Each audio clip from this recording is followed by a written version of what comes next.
All right, I want to talk to you all about Anthony Davis.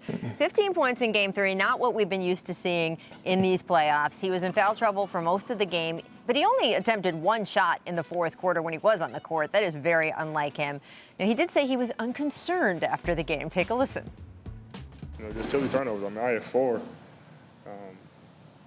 Offensive fouls, miscommunication on some passes, but we just have to be better overall.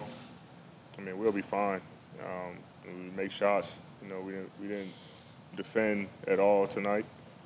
They made big shots, made some good plays. Trust me, we'll be fine.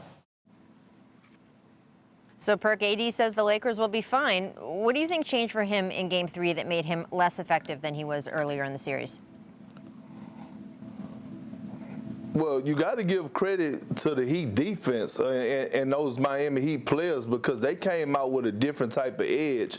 But also, I got to give a lot of credit to Eric Spoelstra. His game plan on Anthony Davis was phenomenal. The way that they were trapping him when he caught the ball on the low block, on the touch, they were getting the ball out of his hands. And in that mid-range post area on the low block, I think that's not going to work for Anthony Davis going forward. So now it's on Frank Vogel to readjust and make some adjustments to put AD in position to be successful, maybe catching it in the mid-post range around the free throw area. But a lot of credit to Eric Spoelstra because I think his game plan yesterday was phenomenal as far as getting the ball out of Anthony Davis' hands and mixing it up and showing him different bodies. My thing about this is that as great as the Lakers played in Game 1, there was a lot of things there. Game 1, there was a ton of injuries, and they shot the ball extremely well as they have shot in this postseason. It was very, very impressive, especially at that initial Miami Heat start.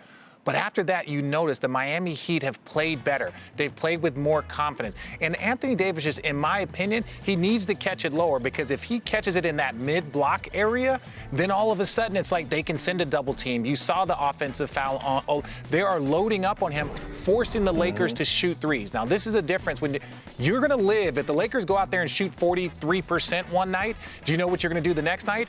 Make them prove that they can do it again. Yep. And I think that's what they're doing. They're just going to keep loading and keep loading, forcing the Lakers players to shoot and knock down shots. And I think that's where he got a little bit out of sorts, is that he thought that he would have a little bit more space to work, and he didn't. I mean, look, I'm not going to pretend I could predict what the Lakers' three-point shooting is going to be for the rest of the series because they have been inconsistent. I mean, sometimes they've been great, right? Mm-hmm. So in the regular season, they were in the bottom third of the league in three-point shooting. In these playoffs, though, in every round, they were consistently shooting toward the top of the group competing in the playoffs. So I don't know which Lakers team I'm going to get in that respect. Neither do they.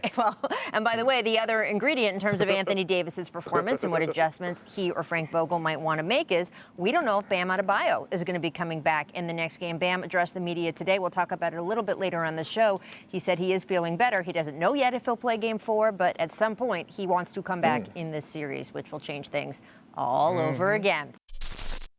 Thanks for watching ESPN on YouTube. For live streaming sports and premium content, subscribe to ESPN+.